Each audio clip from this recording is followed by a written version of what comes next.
Story 1 of 43. Murder charge after fatal stabbing on NSW Central Coast. Murder charge after fatal stabbing on NSW Central Coast. Here's what every outlet agrees on.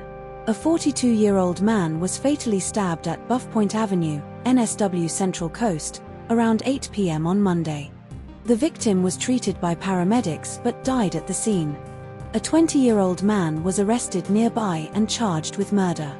The incident occurred in a quiet lakeside suburb, Buff Point, about 4 kilometers south of Doyleson.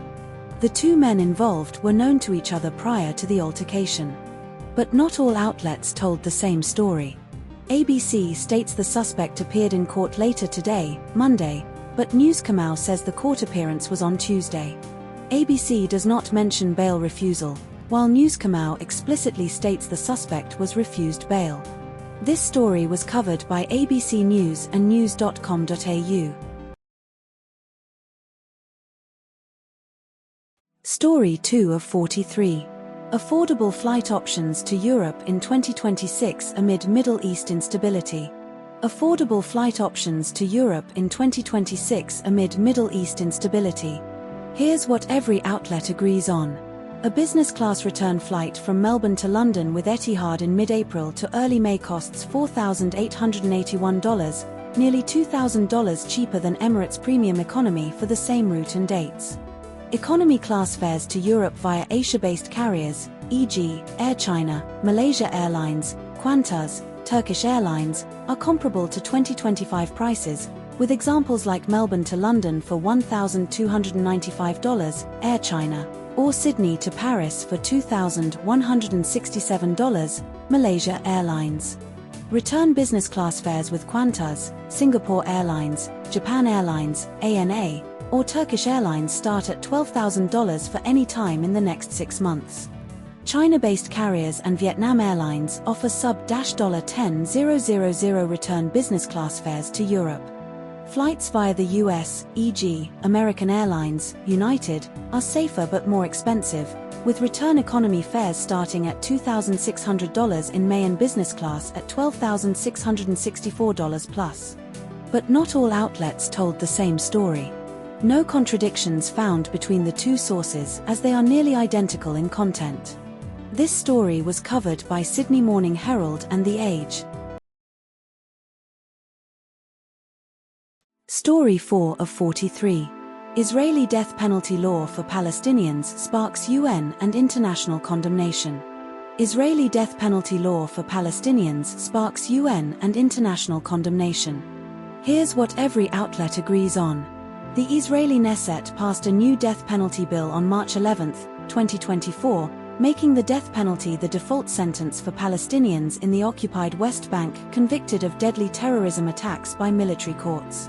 UN Rights Chief Volker Turk warned the law is patently inconsistent with Israel's international law obligations and could constitute a war crime if applied in the occupied Palestinian territory. The bill allows executions to be carried out within 90 days of sentencing, with condemned individuals held in a separate facility with restricted visits and video-only legal consultations. Israel has only applied the death penalty twice since its founding, in 1948, military captain for high treason, and in 1962, Adolf Eichmann for Nazi crimes.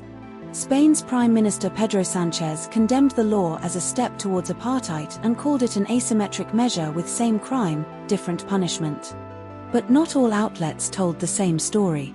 ABC mentions the Knesset passed the bill late on Monday, local time, but The Guardian does not specify the exact timing of the vote.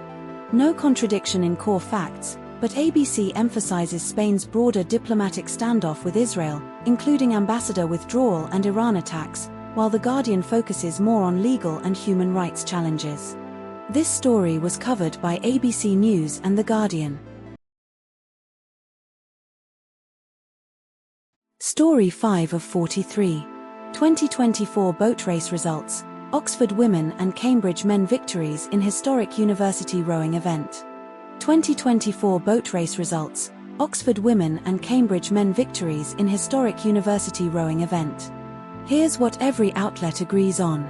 Oxford women defeated Cambridge women in the 80th edition of the women's boat race, ending an 8-year losing streak, last win in 2016.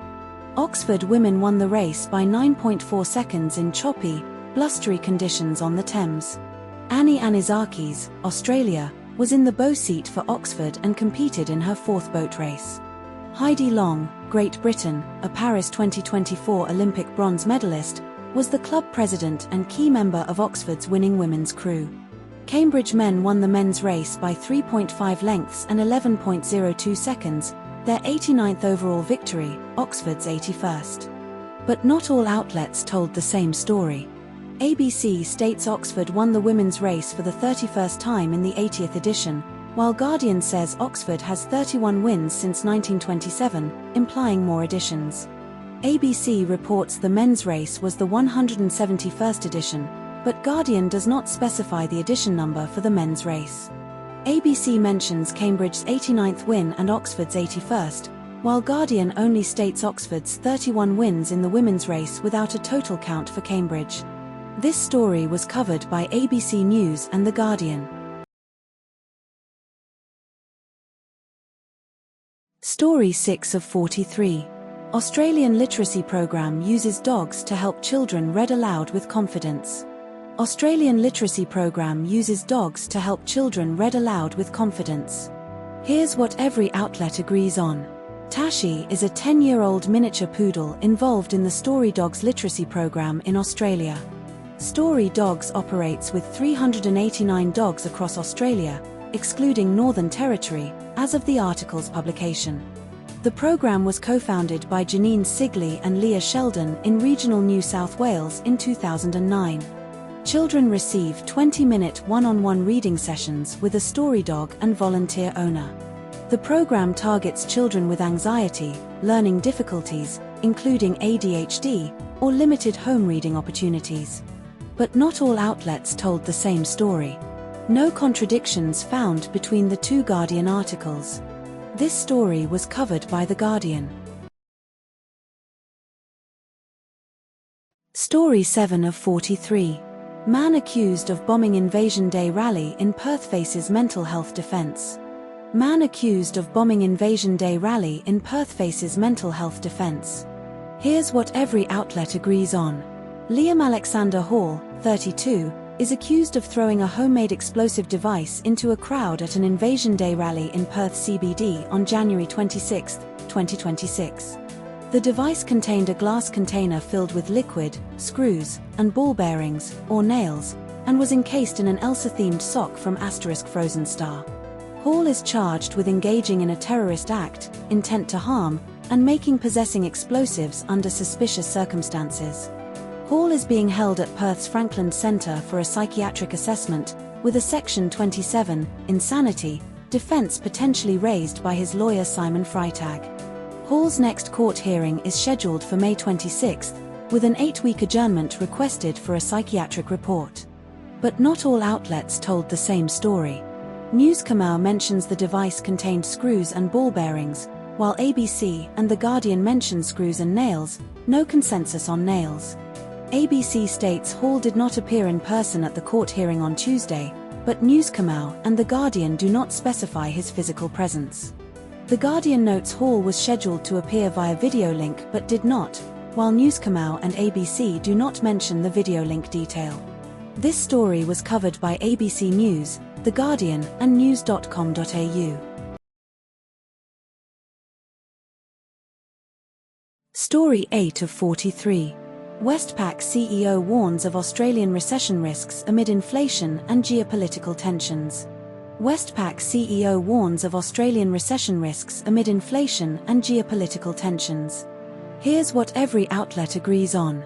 Anthony Miller, CEO of Westpac, warned in interviews with ABC's Alan Kohler that there is a chance of a recession for Australia due to inflationary pressures and geopolitical tensions. ABC, Newscomau. Australia's inflation rose 3.7% in February, down 0.1% from January, but remains above the Reserve Bank of Australia's, RBA, target band of 2 to 3%, ABC. The RBA has raised interest rates twice in 2024, most recently to 4.1%, from 3.85%, in March, ABC, Newscomau. Westpac's chief economist Lucy Ellis forecast 3 more interest rate hikes by August 2024, ABC. The Australian Competition and Consumer Commission, ACCC, reported Australians lost $2.18 billion to scams in 2025, with investment scams costing $837.7 million, ABC. But not all outlets told the same story. ABC reports Westpac's chief economist Lucy Ellis forecast 3 more rate hikes by August 2024, while Newscomm does not mention this specific forecast. ABC states the RBA's February inflation data did not include the March energy crisis impact, but Newscomm does not reference this detail.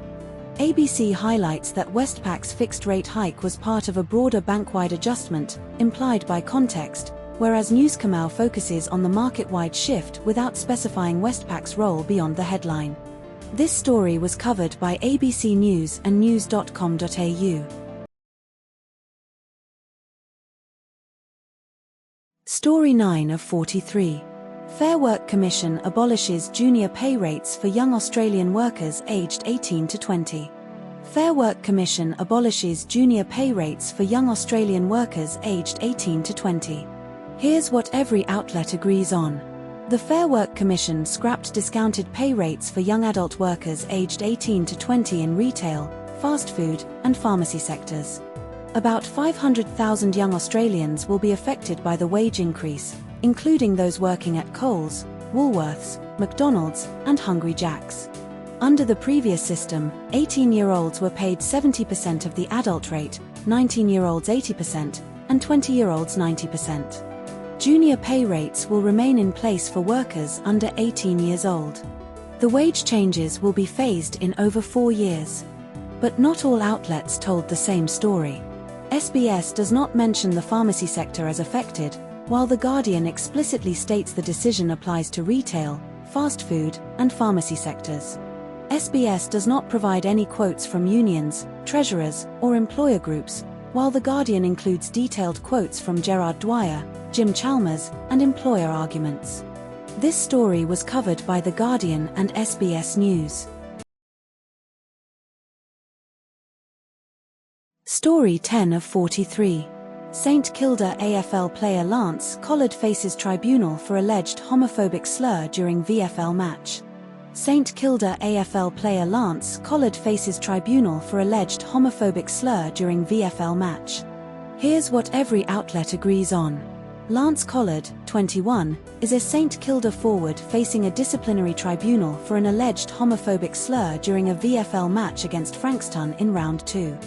Collard was initially banned for 3 weeks for a brawl involving a high hit on an opponent in the same match, later reduced to 2 weeks after pleading guilty. This incident follows a 6-game ban Collard received in 2024 for using a homophobic slur while playing for VFL side Sandringham, affiliated with Street Kilda. The AFL has referred the case under AFL Rule 2.3a, Conduct Unbecoming, to a disciplinary tribunal hearing scheduled for next week.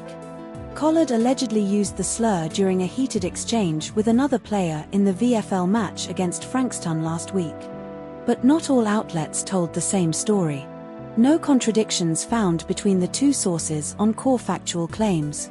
This story was covered by ABC News and news.com.au. Story 11 of 43. Australian reservist charged for unauthorised foreign military work in Ukraine war. Australian reservist charged for unauthorised foreign military work in Ukraine war. Here's what every outlet agrees on. A 25-year-old South Australian man, Felixstowe resident, was charged under Section 115A of the Defence Act 1903 for working as a drone operator for the Ukrainian Armed Forces without authorisation. The man allegedly travelled to Ukraine in May 2023 to fight in the Ukraine-Russia war and returned to Australia in January 2024. Australian Federal Police executed a search warrant at his Felixstowe home on April 2, 2025, seizing a mobile phone and laptop containing images linking him to the conflict. The offence carries a maximum penalty of 20 years imprisonment under Australian law. The AFP investigation was triggered by a referral from the Department of Defence regarding unauthorised foreign military work. But not all outlets told the same story. No contradictions found between the two sources. This story was covered by ABC News and news.com.au. Story 12 of 43. Australia's under-16 social media ban effectiveness and challenges after implementation. Australia's under-16 social media ban effectiveness and challenges after implementation. Here's what every outlet agrees on. Australia's under-16 social media ban took effect in January 2024, targeting platforms like Instagram, TikTok, and Snapchat. Over 5 million accounts have been deactivated since the ban's implementation, according to the Albanese government.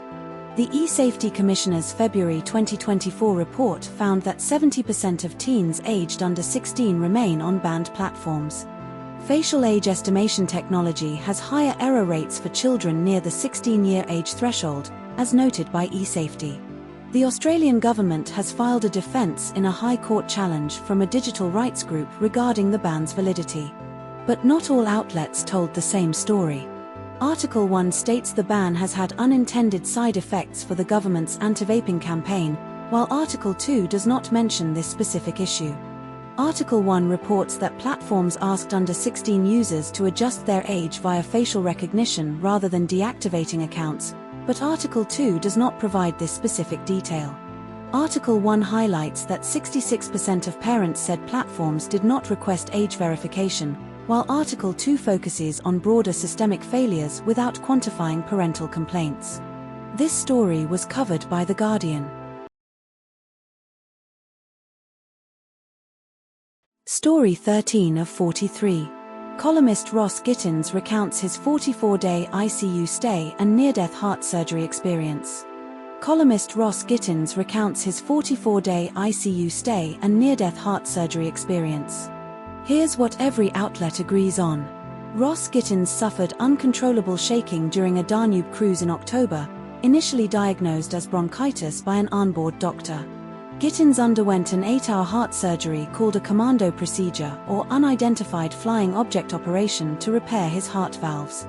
The surgery required an extracorporeal membrane oxygenation (ECMO) machine, acting as an artificial heart and lung, with a 30% failure rate according to his surgeon. Gittins spent 44 days in ICU after the operation, with his heart stopping 5 times during recovery. He developed peripheral neuropathy, foot drop, and lost 20 kilograms of muscle mass during his hospital stay. But not all outlets told the same story. No contradictions found between the two sources as they contain identical text. This story was covered by Sydney Morning Herald and The Age. Story 14 of 43. Impact of RBA interchange fee cuts on Qantas frequent flyer points earnings and alternatives. Impact of RBA interchange fee cuts on Qantas frequent flyer points earnings and alternatives. Here's what every outlet agrees on. The Reserve Bank of Australia, RBA, slashed interchange fees for credit cards by 63% from 0.8% to 0.3% effective October 1, 2023, following a similar ban on debit credit surcharges. Qantas frequent flyer program covers approximately 50% of the Australian population, making it the largest scheme in the country. The RBA's 2017 interchange fee reduction led to reduced points earn rates, some by up to a half, capped sign-up bonuses, and bonus points spread over 2 years. Qantas Health Insurance offers a sign-up bonus of 140,000 Qantas points for new customers joining by April 9, 2024, with points awarded based on cover level over 6 months. Everyday Rewards, Woolworths, Big W, BWS, converts points to Qantas at a 2-to-1 ratio, with promotions offering up to 10x points on specific products or spending thresholds. But not all outlets told the same story. No contradictions found between the two sources. This story was covered by Sydney Morning Herald and The Age. Story 15 of 43. Tiger Woods' Florida DUI arrest and opioid-related crash investigation. Tiger Woods' Florida DUI arrest and opioid-related crash investigation. Here's what every outlet agrees on. Tiger Woods was arrested on March 27, 2024, in Martin County, Florida, for suspicion of driving under the influence, DUI, after crashing his Land Rover on Jupiter Island. Woods pleaded not guilty to DUI charges and demanded a jury trial, with his case scheduled for a readiness hearing on May 5, 2024. Woods told police he was looking at his phone and changing the radio station when his SUV clipped a truck and rolled onto its side. Deputy Tatiana Levener arrested Woods after observing signs of impairment, including slow movements, bloodshot glassy eyes, and failure to pass field sobriety tests. Woods admitted to taking a few medications earlier in the day, including hydrocodone, Norco, pills found in his pocket during the arrest. But not all outlets told the same story. ABC states Woods was released on bail 8 hours after arrest due to Florida law, while Guardian notes he was held for the mandatory 8 hours before posting bail. Guardian reports Woods took Vicodin earlier in the day, but ABC only mentions hydrocodone, Norco, pills found in his pocket. ABC reports the crash caused $5,000 in damage to the trailer, while Guardian's probable cause affidavit estimates $7,254 in damage. This story was covered by ABC News and The Guardian. Story 16 of 43. WNBA expansion draft selects 3 Australian players for new teams Portland Fire and Toronto Tempo.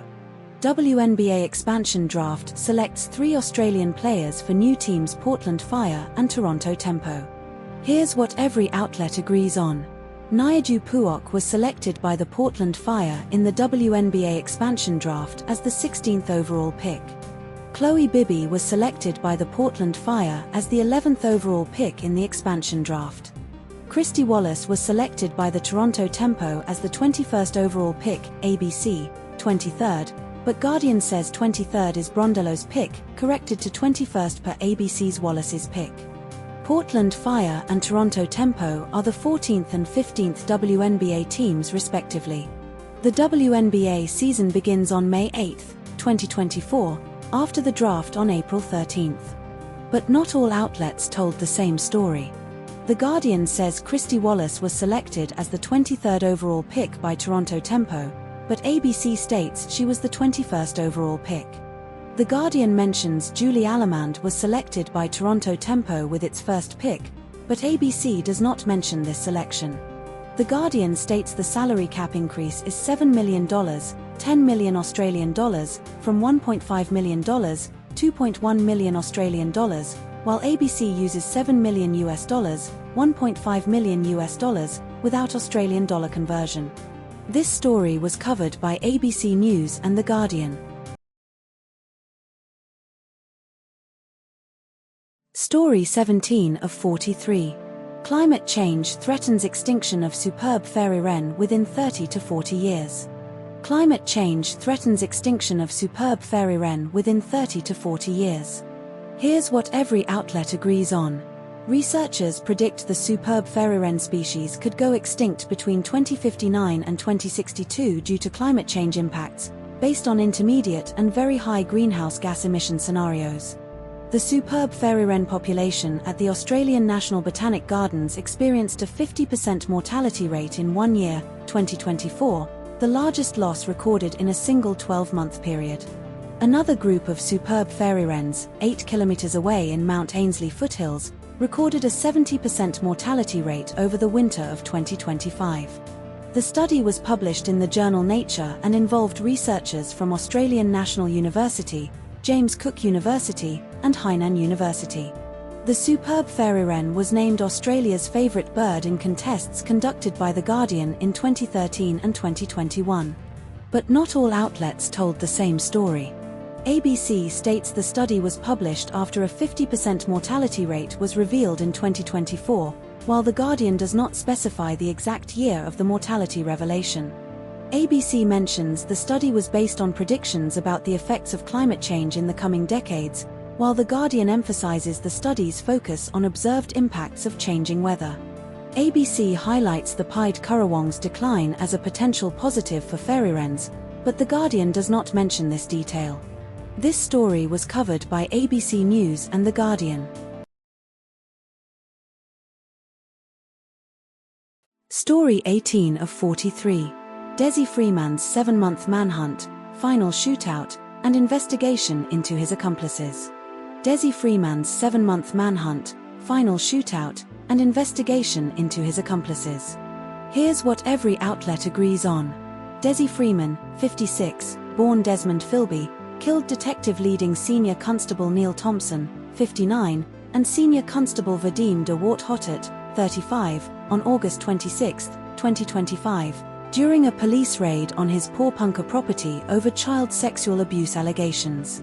Freeman was found dead on April 1, 2026, after a 3-hour standoff with Victoria Police's Special Operations Group at a remote property in Tholegolong, Victoria, near the NSW border, approximately 150 kilometers from Pawnpunker.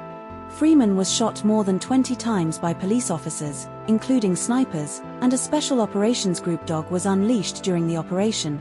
He was found holding a stolen police-issued Smith & Wesson semi-automatic pistol.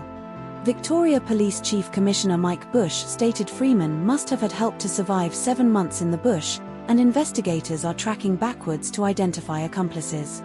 2 associates of Freeman, a man and a woman, were arrested on April 4, 2026, at separate properties in northeast Victoria and later released without charge pending further inquiries. But not all outlets told the same story. The Guardian reports Sarah, a friend of Freeman's, would not call police if she saw him and would instead give him a hug, while The Age and ABC do not mention this specific individual or her actions. The Guardian suggests Freeman's death could make him a martyr figure in sovereign citizen circles, but The Age and ABC do not explicitly discuss this narrative beyond police warnings about accomplices. The Guardian states Freeman and Sarah belonged to the same circles and shared anti-government beliefs, but The Age and ABC do not provide details about Freeman's broader ideological network or supporters. This story was covered by ABC News, The Guardian, news.com.au, Sydney Morning Herald and The Age. Story 20 of 43. 20-year-old man accused of plotting WA terror attack faces court hearings. 20-year-old man accused of plotting WA terror attack faces court hearings. Here's what every outlet agrees on. Jason Joseph Michaels, 20, is accused of plotting a terrorist attack targeting Parliament House, police headquarters, and mosques in Perth, WA, following a raid on his parents' Bindoon home in February 2024. Police seized a written manifesto, dozens of rounds of ammunition, 900-plus guns, and knives during the raid at Michael's Bindoon home, 75 kilometers northeast of Perth. Michaels allegedly wrote in his diary about researching mosque entry points, door locks, and planning attacks during specific times for maximum casualties. Michaels allegedly accessed extremist white supremacist ideology online, consulted manifestos of right-wing mass killers, and discussed plans in online chat forums. Magistrate Belinda Coleman refused bail for Michaels, describing his diary as disturbing and not just ramblings of a disturbed mind. But not all outlets told the same story. ABC mentions Michaels may require an autism assessment, but this detail is not referenced in Newscomer or Guardian. Guardian states Michaels allegedly planned to use a van disguised as an ambulance for escape, but this is not mentioned in Newscomer or ABC. Newscomer describes Michael's diary as shocking and awful with big grandiose ideas, while Guardian calls it a clear expression of his intent to engage in a terrorist act, implying differing interpretations of the diary's seriousness. This story was covered by ABC News, The Guardian, and news.com.au. Story 21 of 43. Severe tropical cyclone Mela threatens far north Queensland weeks after cyclone Narelle. Severe tropical cyclone Mela threatens far north Queensland weeks after cyclone Narelle. Here's what every outlet agrees on. Severe tropical cyclone Mela is a Category 3 storm as of Monday, ABC, Newscomer, Guardian. Mela is located in the Solomon Sea, approximately 590 to 970 kilometers west of Honiara, ABC, 970 kilometers east of Port Moresby, Guardian, 590 kilometers west of Honiara, Newscomer, between Papua New Guinea and Solomon Islands. The Bureau of Meteorology predicts Mela will likely cross Cape York Peninsula around Sunday, ABC, Newscomau, Guardian. Mailer could intensify into a Category 4 system before landfall, ABC, Guardian. Cyclone Narelle made landfall in Cape York on March 20 as a Category 4 storm, Newscomau, Guardian. But not all outlets told the same story. ABC states Mailer is 970 kilometers east of Port Moresby, while Guardian states it is 590 kilometers west of Honiara, both in Solomon Sea region. ABC reports Mailer's sustained winds at 150 kilometers per hour with gusts of 205 kilometers per hour, while Guardian reports 130 kilometers per hour sustained and 185 kilometers per hour gusts. Newscomau states Mailer could bring winds of 95 km per hour at the center with gusts of 130 km per hour, while ABC and Guardian report higher sustained winds, 130 to 150 km per hour. This story was covered by ABC News, The Guardian, and news.com.au. Story 22 of 43. Sha'Carri Richardson wins the 2026 Storill Gift 120m handicap race from scratch. Sha'Carri Richardson wins the 2026 Storill Gift 120m handicap race from scratch. Here's what every outlet agrees on. Sha'Carri Richardson won the Storill Gift Women's 120-meter final in 13.15 seconds, setting a new women's record for the event. Richardson started from scratch, 0m handicap, and won the race, becoming the third woman ever to achieve this. Charlotte Nielsen finished second in 13.19 seconds, the age, 13.19, ABC, 13.20, Guardian, 13.20, after starting 9m ahead. The Storill Gift took place in Storill, Victoria, Australia, on Monday, event day. Christian Coleman, Richardson's boyfriend and 2024 Olympic 100-meter silver medalist, did not advance to the men's final after finishing fifth in his semi-final. But not all outlets told the same story. The Age reports Richardson's semi-final time as 13.52s, while ABC and Guardian do not specify the time but describe it as a millimeter win. The Age reports Commonwealth's men's final time as 12.03s, but the Guardian reports it as 11.93s. The Age states Nielsen's final time was 13.19s, while ABC and Guardian report 13.20s. This story was covered by ABC News, The Guardian, SBS News, and The Age. Story 23 of 43. 2 NSW teenagers charged over alleged violent extremist material and terror probe. 2 NSW teenagers charged over alleged violent extremist material and terror probe. Here's what every outlet agrees on. 2 teenagers, aged 15 and 16, from Moree, NSW, were arrested in March 2024 over alleged extremist material. The 15-year-old boy was initially charged in late March after police seized a mobile phone, a ballistic-style vest, and notebooks from a home in Moree. The NSW Joint Counter-Terrorism Team conducted further raids on 2 homes in Moree on Thursday, the 28th of March, following forensic analysis. The 15-year-old was charged with using a carriage service to transmit violent extremist material and knowingly collecting documents connected with terrorism. The 16-year-old was charged with using a carriage service to possess violent extremist material. But not all outlets told the same story. Newscomau states raids occurred on Thursday, no date specified, following March raids, while Guardian clarifies raids were on the 27th of March, 2024. Newscomau says the 15-year-old was arrested at 10 a.m., but Guardian does not specify the time of the 15-year-old's arrest. Newscomau mentions the 16-year-old was arrested later that morning without a time, while Guardian does not mention timing for the 16-year-old's arrest. This story was covered by The Guardian and news.com.au. Story 24 of 43. Australia's 2026 Daylight Saving Time transition ending in April. Australia's 2026 Daylight Saving Time transition ending in April. Here's what every outlet agrees on. Daylight saving ends in Australia on Sunday, April 5, 2026 at 3 a.m. local time, Australian Eastern Daylight Time/Australian Eastern Standard Time transition. Clocks move back 1 hour on April 5, 2026 for NSW, Victoria, South Australia, Tasmania, ACT, and Norfolk Island.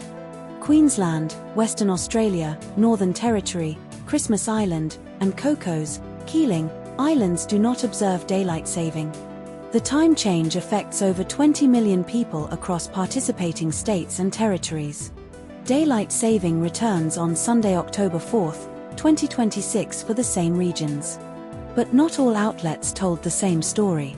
News Kamau states the time change occurs at 3 a.m. on Sunday, April 5, but ABC's headline implies it happens tomorrow, April 4, at 3 a.m. No contradictions in core factual claims beyond phrasing. All sources agree on dates, regions, and time adjustments. This story was covered by ABC News, The Guardian, and news.com.au. Story 25 of 43. Philippines faces severe economic crisis due to oil price surges from Middle East conflict. Philippines faces severe economic crisis due to oil price surges from Middle East conflict. Here's what every outlet agrees on. The Philippines declared a national energy emergency on March 27, 2024, as the first country worldwide to do so due to the oil crisis triggered by the Middle East conflict. The Philippines imports nearly all of its crude oil from the Middle East, making it highly vulnerable to global oil price fluctuations. Fuel prices in the Philippines surged by 60%, Guardian, or more than doubled, ABC, since the war began, with diesel prices rising from P55 to P130 per litre. Transport workers, including tricycle and jeepney drivers, are the hardest hit, with many earning less than P500 daily, Guardian, and barely covering fuel costs, ABC. President Ferdinand Marcos announced on March 27 that the government secured enough crude oil for domestic processing until June 30, 2024, including a recent shipment from Russia. But not all outlets told the same story. The Guardian reports Marcos secured crude oil for domestic processing until June 30, 2024, while ABC does not specify an exact end date for the secured supply. The Guardian states fuel prices surged by 60%, while ABC reports diesel prices more than doubled, from P55 to P130, a 135% increase. The Guardian cites Punong Bayan estimating crude oil could reach $200 per barrel, but ABC cites Punong Bayan's worst-case scenario as $150 per barrel. This story was covered by ABC News and The Guardian. Story 26 of 43. ABC staff pay dispute and strike over conditions, AI, and wages. ABC staff pay dispute and strike over conditions, AI, and wages. Here's what every outlet agrees on. The ABC experienced a 24-hour strike by over 1,000 journalists and staff, the first in 2 decades, on date implied, last week. ABC Managing Director Hugh Marks met with MEAA and CPSU delegates at a Fair Work Commission-mediated session this week. The updated pay offer includes a 4% annual pay increase in Year 1, 3.25% in Years 2 and 3, with back pay from October 1, 2025. The new agreement provides clearer progression pathways between pay bandings, targeted performance bonuses, and enhanced leave entitlements. The MEAA and CPSU will consult members before a staff vote on the updated offer. But not all outlets told the same story. ABC claims over 1,000 staff participated in the strike, while News Kamau states approximately 2,000 staff walked off the job. ABC reports the previous enterprise agreement vote had 75.6% participation with 60% voting no, but News Kamau does not mention this specific vote detail. ABC states the strike was the first in 2 decades, but News Kamau does not explicitly confirm this timeline. This story was covered by ABC News and news.com.au. Story 27 of 43. 11-year-old boy dies in scooter car crash south of Perth during Easter period. 11-year-old boy dies in scooter car crash south of Perth during Easter period. Here's what every outlet agrees on. An 11-year-old boy died after a scooter collision with a Mazda sedan on Mandurah Terrace near Stewart Street, Mandurah, at approximately 5:10 p.m. on Easter Monday, April 1, 2024. The boy was taken to Peel Health Campus and later died from critical injuries sustained in the crash.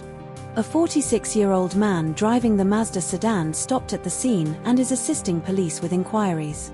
The boy is the fifth person to die on Western Australian roads over the Easter period, since April 1, 2024. 3 people were killed on WA roads on Thursday, March 28, 2024, including a 14-year-old boy struck by a car while riding an off-road motorcycle in Bedfordale, about 40 kilometres southeast of Perth. But not all outlets told the same story. Article 1 initially states the boy was riding an e-scooter, but Article 2 later corrects this to a push scooter, non-electric. Article 1 mentions a 34-year-old man died in the early hours of Monday, March 25, after striking a tree, while Article 2 states the victim was 35 years old. Article 1 states the 34-year-old man died in the car crash on Hayman Road in Como, while Article 2 does not mention the age of the victim in the same crash.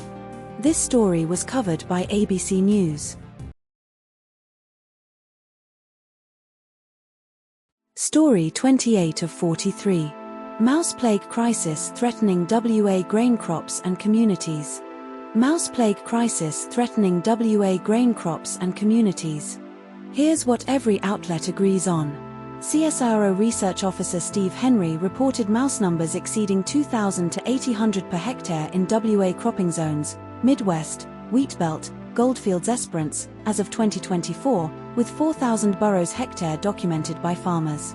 Mice are consuming freshly sown seeds, causing significant yield losses, particularly in canola, where destroyed seedlings result in total crop failure for affected paddocks. Western Australia's grain production worth $1 billion is at risk due to the plague, impacting wheat, barley, canola, and other cereal crops. Farmers are unable to access high-strength mouse bait, ZP50, without federal approval, delaying control efforts amid worsening conditions.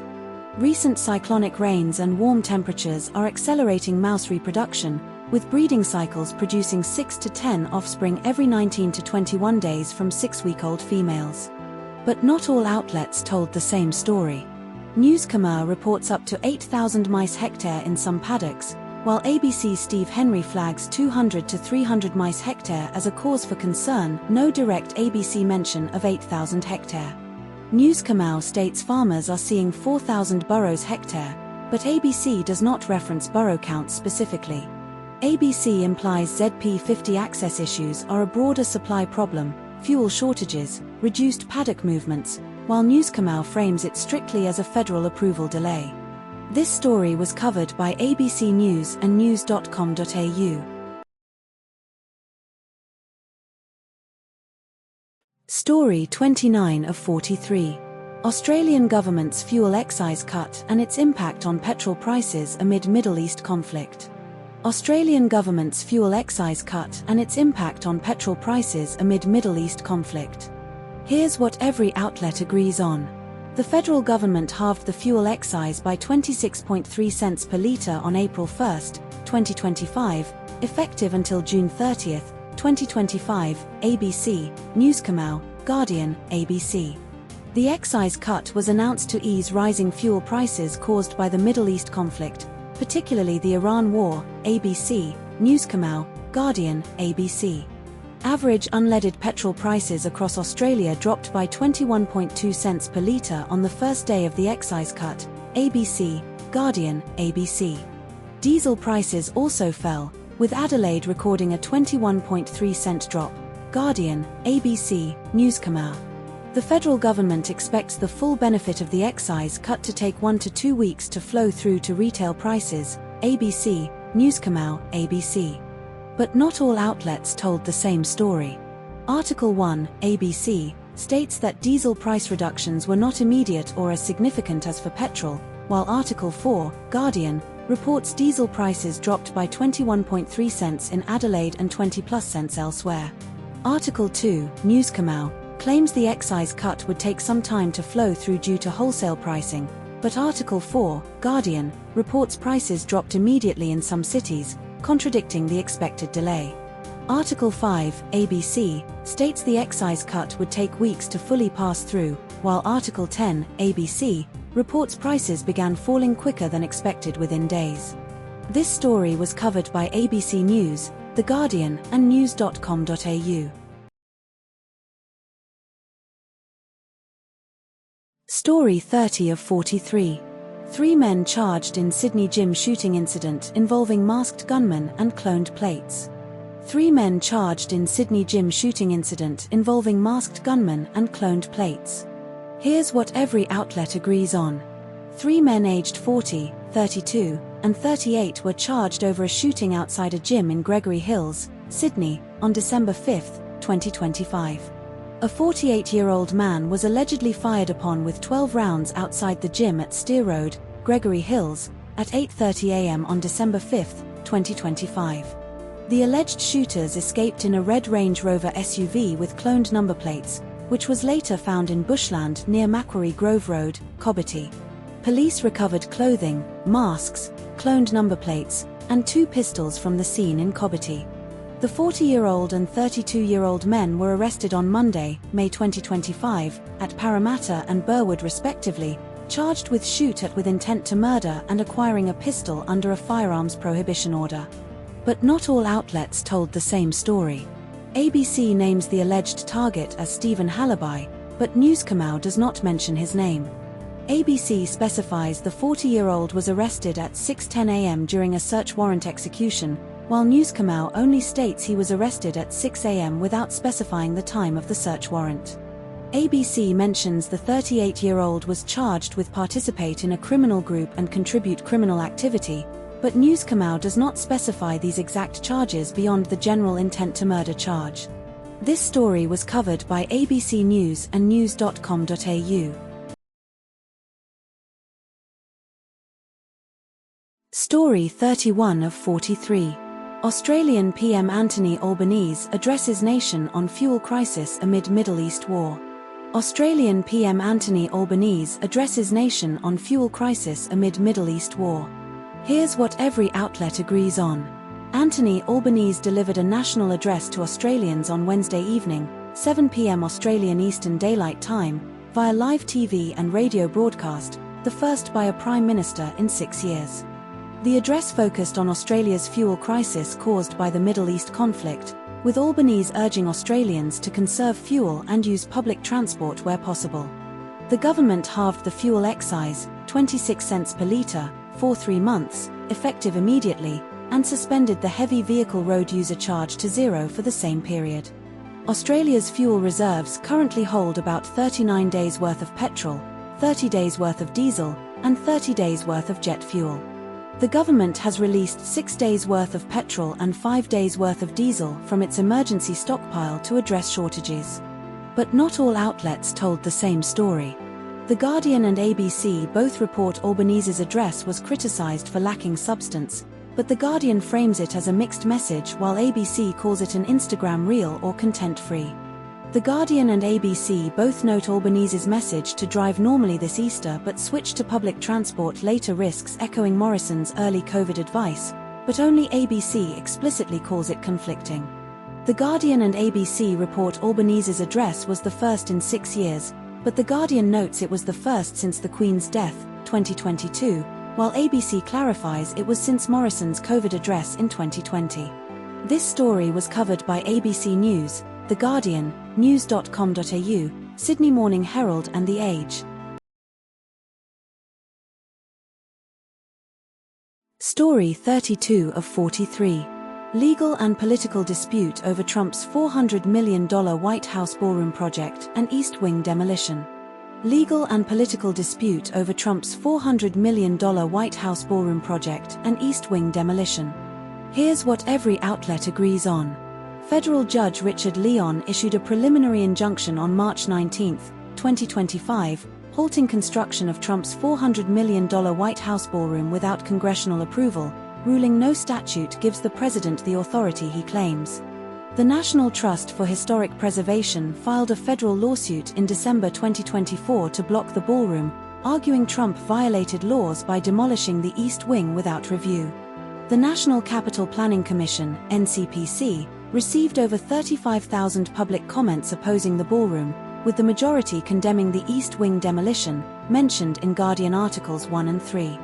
The Commission of Fine Arts, which Trump stocked with loyalists, voted to approve the ballroom project in February 2025, Guardian articles 1 and 3. The East Wing demolition began in October 2024 to make way for the 90,000 square feet, 8,400 square m, ballroom, Guardian articles 1, 3, 5, ABC article 4. But not all outlets told the same story. Guardian article 1 states Trump's fellow Republicans have up until now not felt the need to weigh in on the project, but Guardian article 3 implies the NCPC, chaired by a Trump ally, is likely to approve it. Guardian article 2 claims the NPS argues halting construction poses grave national security harms, while Judge Leon's ruling, ABC article 4, states he reviewed private government materials and concluded halting construction wouldn't jeopardize security. Guardian article 1 reports Trump's administration is appealing the decision, but ABC article 4 does not mention this appeal explicitly. This story was covered by ABC News, The Guardian, and news.com.au. Story 33 of 43. Deontay Wilder's split decision win over Derek Chisora in his final fight and Wilder's call-out to Anthony Joshua. Deontay Wilder's split decision win over Derek Chisora in his final fight and Wilder's call-out to Anthony Joshua. Here's what every outlet agrees on. Deontay Wilder defeated Derek Chisora via split decision, scores 115 to 111, 112 to 115, 115 to 113, in Chisora's 50th and final professional fight at the O2 Arena, London, on Saturday. Chisora, 36-14 with 23 knockouts, beat Wilder, the 1st of April, 45-43 KOs, to the distance in the 8th round, surviving a knockdown to earn a hero's farewell reception. Wilder called out Anthony Joshua for a fight after the bout, saying "let's do it" and fist-bumping Joshua, who reportedly said he would fight Wilder no problem. Chisora announced his retirement after the fight, stating "I'm tired now. You know when you know it's time, it is time." The fight took place at the O2 Arena in London, with Chisora travelling via the London Underground to the venue. But not all outlets told the same story. Article 1 states Wilder dapped it up with Joshua and said "let's do it" with a fist bump, while Article 2 does not mention a fist bump or quote Wilder's exact words. Article 1 describes Wilder's post-fight quote as "the division is nothing without Deontay Wilder," but Article 2 does not include this exact phrasing. Article 1 notes Chisora reserved one of his best displays for his last dance and climbed off the canvas in round 8 to take Wilder the distance, while Article 2 calls it a sensational comeback without specifying best display. This story was covered by The Guardian. Story 34 of 43. Donald Trump criticizes Australia and allies over Iran Strait of Hormuz dispute. Donald Trump criticizes Australia and allies over Iran Strait of Hormuz dispute. Here's what every outlet agrees on. Donald Trump publicly accused Australia, Japan, and South Korea of not providing military assistance during the Iran conflict, specifically mentioning their refusal to help reopen the Strait of Hormuz, Article 2, 3, 4. Trump stated at a White House press conference that Japan didn't help us, Australia didn't help us, South Korea didn't help us, Article 3, 4. Australia has denied receiving any direct U.S. request for military assistance to reopen the Strait of Hormuz, Article 1, 3. The Strait of Hormuz carries about a third of the world's oil supply, Article 3. Trump gave Iran until April 8 to reopen the Strait of Hormuz or face a wider bombing campaign targeting electricity, water, and energy plants, Article 3. But not all outlets told the same story. Article 1 states Trump's comments were not directed at Australia specifically, while Articles 3 and 4 explicitly say Trump singled out Australia in his criticism. Article 1 mentions Trump's social media post included a reference to the UK refusing to get involved in the decapitation of Iran, which is not mentioned in Articles 2, 3, or 4. Article 3 states Trump threatened to attack Iranian infrastructure by April 8, while no other source confirms this specific deadline or threat of bombing. This story was covered by The Guardian, news.com.au, and SBS News. Story 35 of 43. International coalition meeting to reopen Strait of Hormuz amid Iran blockade. International coalition meeting to reopen Strait of Hormuz amid Iran blockade. Here's what every outlet agrees on. A virtual meeting of 35 to 40 countries, including Australia, UK, France, Germany, Italy, Netherlands, Japan, Canada, South Korea, New Zealand, UAE, Nigeria, was held on the 29th of March, 2024 to discuss reopening the Strait of Hormuz, excluding the US. Australia's Foreign Minister Penny Wong and Deputy PM Richard Marles attended the meeting, with Wong representing Australia virtually. The UK, led by Foreign Secretary Yvette Cooper, convened the meeting, with a follow-up military planning session scheduled for the 2nd of April, 2024 to discuss clearing mines and securing the strait post-ceasefire. Iran has effectively blocked the Strait of Hormuz since US-Israel strikes on the 28th of February, 2024, stranding -1,000 or 2,000 ships and 20,000 seafarers, reducing daily vessel traffic from -150 to -25,130. The strait carries -20–25% of global seaborne oil trade, with 10 to 25% of world oil gas supplies passing through pre-conflict. Blockades have caused fuel price spikes and economic disruptions globally. But not all outlets told the same story. The Guardian reports Macron called military reopening of the strait unrealistic, Article 7, while Article 3 states Macron is pushing for an international escort mission post-ceasefire. Article 3 claims Iran has virtually closed the strait to marine traffic, but Article 2 states Iran's blockade is partial with -130 ships passing daily, versus pre-conflict -150. Article 1, ABC, says Australia's E7 Wedgetail is deployed to the UAE with 85 crew, while Article 8, Newscom, does not specify crew numbers for the Wedgetail deployment. This story was covered by ABC News, The Guardian, and news.com.au. Story 36 of 43. Norwegian film The Drama starring Zendaya and Robert Pattinson about a couple's wedding crisis after a shocking secret. Norwegian film The Drama starring Zendaya and Robert Pattinson about a couple's wedding crisis after a shocking secret. Here's what every outlet agrees on. The film is directed by Christopher Borgli and produced by A24, with a release date of April 2nd.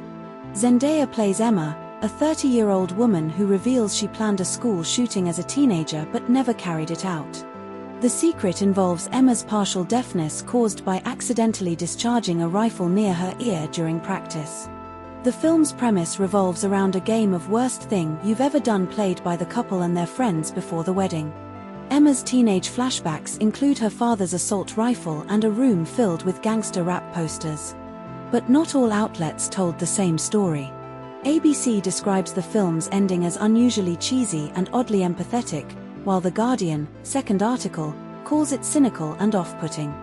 ABC frames Borgli's critique of American culture as a limit in grasping race, while The Guardian, second article, emphasizes his provocative inversion of gun violence statistics as a deliberate transgression. The Guardian, first article, suggests Emma's revelation is exquisitely horrible and cynical, but ABC does not explicitly judge the morality of the secret, only its emotional impact. This story was covered by ABC News and The Guardian. Story 37 of 43. Criticism and controversy over Trump's proposed Miami presidential library and related political branding. Criticism and controversy over Trump's proposed Miami presidential library and related political branding. Here's what every outlet agrees on. Donald Trump's presidential library is proposed to be a 50-story, Article 1, or 47-story, Article 2, structure in Miami, Florida, with a giant golden statue of Trump in the lobby. The land for the library was controversially gifted to Eric Trump's foundation by Miami-Dade College in 2023, with a federal judge initially blocking the transfer due to lack of public notice, later overturned. The site is valued at over $67 million according to Article 2, and the land was transferred to the state of Florida before being given to Eric Trump's foundation. Florida Governor Ron DeSantis signed a law renaming Palm Beach International Airport to the President Donald J. Trump International Airport on the same day the library plans were unveiled. The library plans include a replica of Air Force One, gifted to Trump by Qatar, and a recreated Oval Office and White House ballroom. But not all outlets told the same story. Article 1 states the library will have 50 stories, while Article 2 claims it will have 47 stories. Article 1 does not mention Trump's statement that the project is likely to be a hotel, while Article 2 directly quotes Trump saying, "I don't believe in building libraries or museums. It's going to be most likely a hotel." Article 1 does not reference the Obama Presidential Center's budget escalating to $850 million or its alleged gentrification impacts, which Article 2 includes. This story was covered by The Guardian. Story 38 of 43. 13-year-old girl charged in Melbourne anti-Semitic crime spree involving car thefts and assaults. 13-year-old girl charged in Melbourne anti-Semitic crime spree involving car thefts and assaults. Here's what every outlet agrees on. A 13-year-old girl from Melbourne's Bayside area was charged with 52 offences including reckless conduct endangering serious injury, multiple thefts, and threatening physical harm based on a protected attribute, anti-Semitism. The girl allegedly drove a stolen black Hyundai sedan in Hampton, Reponlia, and Caulfield over multiple days last week, shouting anti-Semitic remarks and throwing eggs at pedestrians. On the 25th of March, the group allegedly swerved the stolen Hyundai towards Jewish families crossing Hotham Street and Glen Era Road in Reponlia, narrowly avoiding a collision. The 13-year-old was involved in a hit-and-run in Brighton on the 26th of March, where a stolen silver SUV allegedly attempted to hit a cyclist with its passenger door before crashing into the bike. The cyclist suffered non-life-threatening injuries. 3 female teenagers, 13-year-old from Bayside, 13-year-old, and 16-year-old from Cardinia, were arrested in connection with stolen vehicle crimes, including a stolen white Volkswagen Golf that rammed an e-scooter in Elwood on the 27th of March. But not all outlets told the same story. The Guardian and ABC mention the stolen Hyundai was taken from a gym in Caulfield, but the Age does not specify the location of the theft beyond Caulfield. The Guardian and ABC both state the cyclist was a 45-year-old man, but the Age does not provide the cyclist's age in its summary. The Guardian and the Age describe the anti-Semitic incident as occurring on the 25th of March, while ABC does not explicitly state the date but implies it was last week. This story was covered by ABC News, The Guardian, and The Age. Story 39 of 43. Murder case involving Melbourne woman Eva Lasrini and suspect Alan Keyes. Murder case involving Melbourne woman Eva Lasrini and suspect Alan Keyes. Here's what every outlet agrees on. Eva Lasrini, 53, was reported missing on Thursday, June 27, 2024, after failing to contact family. Her body was found on Saturday, June 29, 2024, near Little River Road and Princes Freeway, southwest of Melbourne. Alan Keyes, 67, was arrested at Melbourne Airport on Friday, June 28, 2024, before boarding an international flight. Keyes was charged with murder over Lasrini's death and remanded in custody to appear in court on August 10, 2024. Lasrini's daughters, Evindra and Vonya, reside in Indonesia and were planning to reunite with her after a year apart. But not all outlets told the same story. ABC states Lasrini's body was found on Saturday, June 29, but The Age does not specify the exact date of discovery beyond this week. The Age mentions Lasrini was reported missing on Thursday but does not specify the exact date, while ABC confirms it was June 27, 2024. The Age refers to the suspect as Alan Keyes while ABC consistently uses Alan Keyes. This story was covered by ABC News and The Age. Story 40 of 43. Hungarian election 2024. US and Russia backing Viktor Orban despite domestic challenges. Hungarian election 2024, US and Russia backing Viktor Orban despite domestic challenges. Here's what every outlet agrees on. Viktor Orban's Fidesz party trails in polls ahead of Hungary's April 12 election, with a gap of up to 15 percentage points behind Peter Magyar's Tisza party according to reliable polling in both sources. JD Vance is scheduled to visit Hungary on April 9, days before the election, as confirmed by Viktor Orban's political director Abolishes Orban on social media in both articles. Russia's disinformation networks and intelligence agencies are alleged to be interfering in Hungary's election to support Orban, with reports of GRU operatives and coordinated disinformation campaigns targeting Orban's opponent Peter Magyar in both sources. Hungary's Péter Szijjártó, the foreign minister, has reportedly communicated with Russian Foreign Minister Sergei Lavrov about confidential EU meetings, with Szijjártó acknowledging the conversations as diplomacy in both articles. Donald Trump has repeatedly endorsed Viktor Orban, describing him as a fantastic guy and a strong and powerful leader in both sources. But not all outlets told the same story.